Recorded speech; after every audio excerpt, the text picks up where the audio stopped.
In the past half century, the Maldives have transformed from an archipelago of 1,192 undeveloped islands to a tourist haven dotted with luxurious resorts.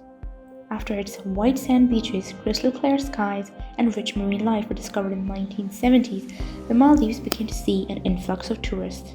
The first tourists arrived in 1972, and at the time, just two island resorts with a total of 220 beds were open for business.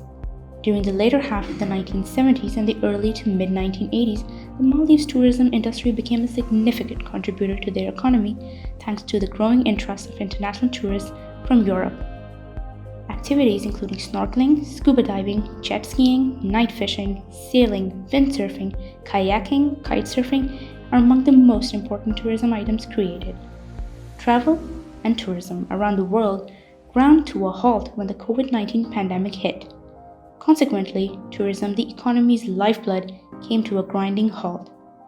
Nonetheless, since late 2020, when the virus was finally contained and more than two-thirds of the country's population was vaccinated, a steady resurgence of tourists has been observed.